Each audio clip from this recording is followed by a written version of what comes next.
Good morning. This is Wednesday morning at about 7:30. These are the slides for this week. They follow the 3 essays that I have assigned, and the 4th essay on indoctrination is now optional. Some of you will have a planning sheet this week. Some of you will not have a planning sheet, but all of you should have the journal and the forum. And for this first part, you want to look out for this vocabulary. Don't worry about the first 2. They are in Latin, but if you take off the part and the I at the end of each word, you'll recognize those words from English. We're also going to talk about what a rationalist is, what an empiricist is, and this essay briefly touches on feminist epistemology. So like I said, the indoctrination essay is now optional, but those are links to all the other essays. They're also linked in the Canvas site. So a question in epistemology is, what is knowledge? One answer is JTB, justified true belief. And the example that Metcalfe gives is a wrongfully convicted person. The jury doesn't know the person committed the crime, they just believe it. Another example is tossing a coin in the air and making a lucky guess as to whether or not it's heads or tails. We wouldn't call that knowledge. But where does knowledge come from? So there's some debate about that. So some people say that most of our best knowledge comes from our empirical, that's a vocabulary term, observation. Empirical has to do with experiencing the world and what we can sense and what we can know from information we gather from the external world. We also might get some knowledge from the tools of science and from introspection. This is what we call a posteriori. So the posterior or the after is after what? After experience. So if I toss the coin in the air and I make a lucky guess that it's heads, I won't know that it's heads until I actually look at the coin or feel it or in some other way through my senses determine what it is.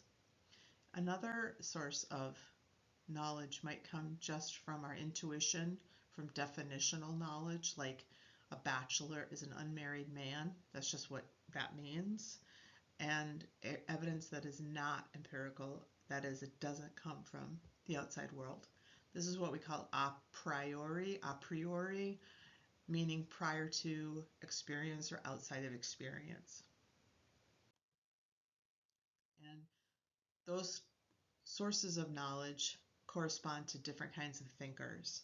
So rationalists are the ones who rely on that a priori knowledge, and empiricists are the ones who say that all our important knowledge of the world comes from experience.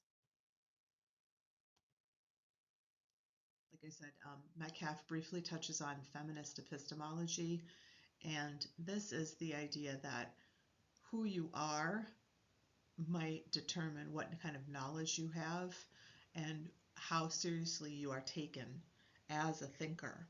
So this might,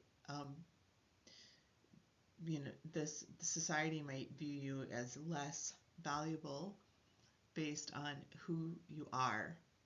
And a lot of times I've heard this course described as a bunch of old dead white guys, and that's not wrong. A lot of what we study in this class comes from old dead white guys, and I'm trying to insert some other thinkers who don't fit that definition, because there is this bias against those kind of people. Not to say that their contributions aren't valuable, but they shouldn't be the only contributions that we have. Sometimes ideas like this are called standpoint theory, meaning where you stand or your standpoint determines what you know. All right, so inference is the idea that we have existing beliefs, and then from those we can make some determinations.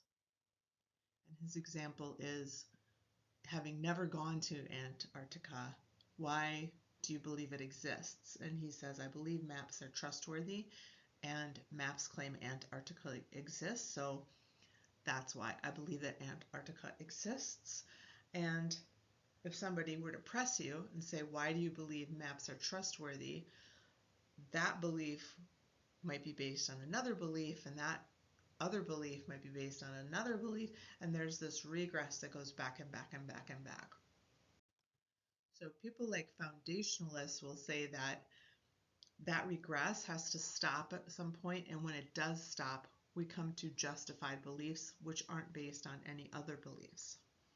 And there's some people there who could be considered foundationalists. There's also this idea of our beliefs are in a network with other beliefs, and so they're justified as being part of the same web or network. And there's some people who hold that position. Skepticism is the idea that we have doubts about some aspect of reality. So there are people who are called global skeptics. They say we can't know anything about anything. But usually skeptics are skeptical about one area, like the external world or moral knowledge, something from that list there. In class, we had a discussion on some of these questions, and it might be interesting just to take a moment, and I can post the worksheet that we used as well. So it has 4 or 5 more questions that we used in class, but these are questions that come out of epistemology and are just sort of interesting to explore. The next essay is called The Epistemology of Disagreement, and this asks the question, what do you do when someone who is roughly the same as you in terms of intelligence, in terms of how informed they are, in terms of how open-minded they are, what do we do in a situation like that when somebody like that disagrees with a political, ethical, or philosophical belief you have? And here's a link to the essay. So we're going to look at idealized case of pure disagreement where people are roughly the same. They're equally likely to be correct about the matter. They're roughly equal. And so what do we do when we have disagreement about that? When we have disagreement about a matter of fact, like we can disagree all day long and have different opinions. That's fine. But what about when we disagree about facts in the world? So the author points out 2 different views on this. One is called a conciliatory view and one's called a steadfast view. So conciliatory views say that when you come up against a disagreement, you are rationally required to decrease your confidence in your belief, if not give up your belief altogether. Whereas steadfast views say, no, it can be rational to maintain the same view that you had originally. Why would somebody propose the conciliatory view? We have this idea that both opinions, both beliefs have the same equal weight. And so the peers should, quote, split the difference between them. For example, let's say I'm an atheist and you're a believer, and we are roughly equal in terms of our knowledge, our background, our experience, how many books we've read, And so this view would say that after we meet and we find that we don't agree on the existence of God, we should both come out of it agnostic, like in other words, not knowing whether or not God exists. The thermometer case is offered as an example here. So I have a thermometer, you have a thermometer, mine reads 74 degrees, yours reads 72 degrees. If we just go ahead and say, oh, well, mine is probably right, that seems arbitrary, what this view says is we don't know. We don't know because we have 2 different readings. There's also the restaurant check case. 5 people go out to dinner. We all agree to split the check evenly. Eve says it's $43. Ava says it's $45. And so this view suggests that Eve should give up her belief because there's a disagreement there.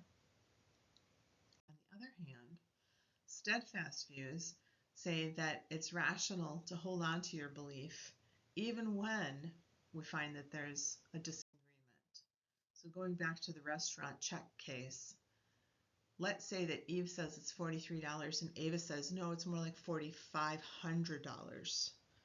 Well, Eve shouldn't give up her belief because there's such a wide difference here.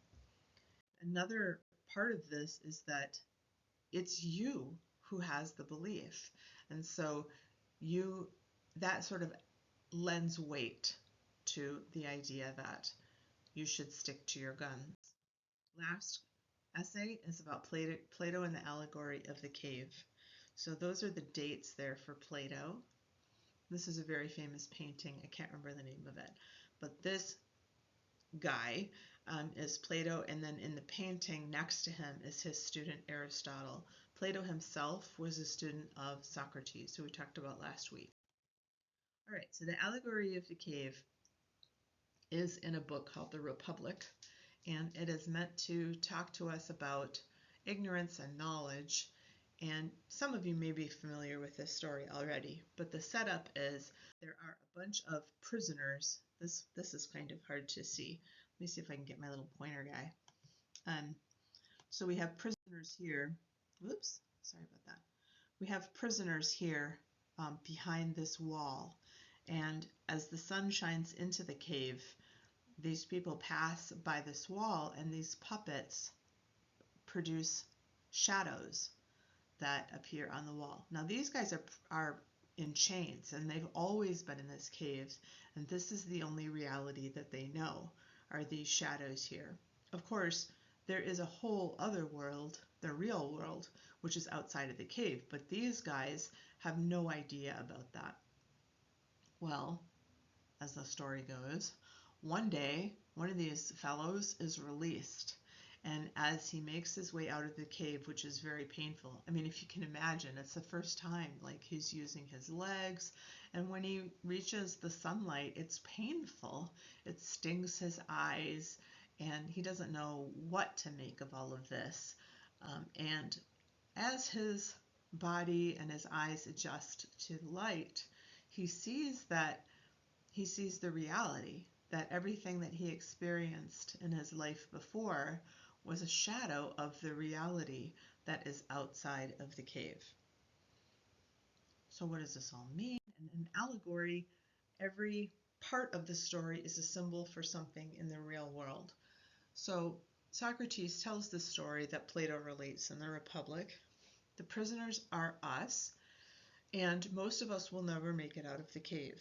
The journey out of the cave symbolizes the journey out of ignorance. And it's difficult and painful sometimes if you've ever been confronted with a truth that is hard to accept, but you find that you have to accept it for whatever reason. That can be painful, a painful experience. And so when we are thinking about all of the elements of the cave, the chains, the cave itself, the shadows, you might want to take a moment to think about what all of those symbols could mean. In terms of the sun, it has a very special meaning for Plato, who had a belief that there was not just this world that we live in, but there was another world beyond ours called the realm of the forms. In this world, the objects that we experience are like shadows. They're sort of like pale imitations of the idealized forms that exist in this other world. So in our world, things change, they're changeable, they're changing, and it's sort of like a copy, like our copies, our copy machines now are pretty good, but in the past they used to be pretty awful.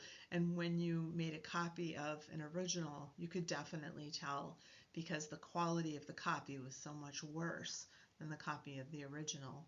That's one way I like to think about it. But because this is all pretty abstract, but the idea is in this other realm, there are these perfect forms, these ideals, and in our world, we just get these sort of crappy copies.